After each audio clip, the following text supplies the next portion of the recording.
أنه الإحقاق والتميز لبطل العالم للشبان في جاكرتا في الكاراتيه. إرادة الفوز لم تثني أشرف أوشن عن إرادة التحصيل العلمي. خطط لمسيرته الاحترافية وكانت الخطوات الأولى في المعهد الملكي لتكوين الأطر. أصر على إكمال الدراسة ضمن رياضي الصفوة، ذمات الأخلاق والتواضع وجهان لعملة واحدة يتصف بها البطل المغربي أشرف أوشن بين زملائه. تري ديسيبليني ويمكن هو هذا من التاثير ديال النوع الرياضه ديالو. تيحترم الاساتذه ديالو ويفرض الاحترام، بل اكثر من ذلك يفرض الاحترام حتى في الوسط ديال الطلبه ديالو.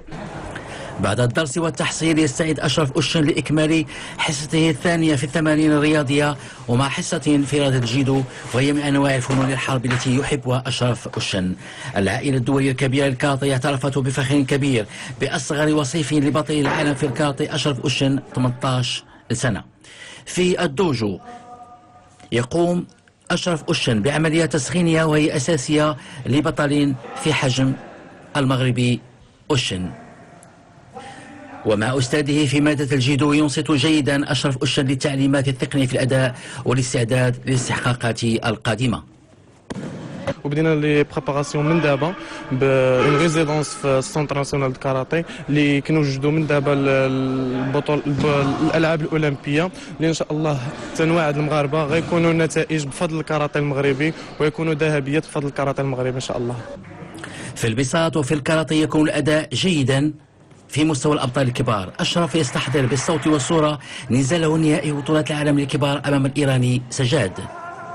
صعدت المباراة النهائي اللي كانت مفاجأة وسابقة في الكاراتيه المغربي، أي أول رياضي مغربي كاراتيكا مغربي كيصعد للفينال في بطولات العالم للكبار. أول مرة في تاريخ الكاراتيه العالمي أنه فينال بين خصم كبير وخصم ديال 18 سنة.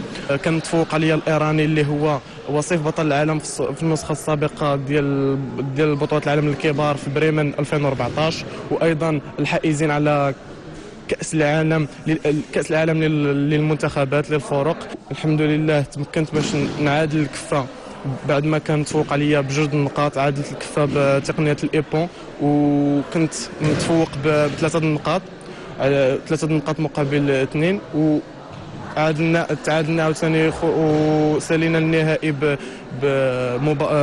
النهائي بنتيجة 3-3. وكما كتعرفوا في الكاراتيه كيكون الهانتي أي ترجيح الحكام، وبما ان الايراني لعب ديجا فينال ديال بطولات العالم ديال النسخه السابقه في بريمن ومعروف عند الحكام. والحمد لله انا جد فخور بهذه الفضيه اللي ما كانش سهله، اللي ترينيت عليها وخدمت عليها بعد ذهبيه بطولات العالم للشبان اللي كانت في جاكرتا.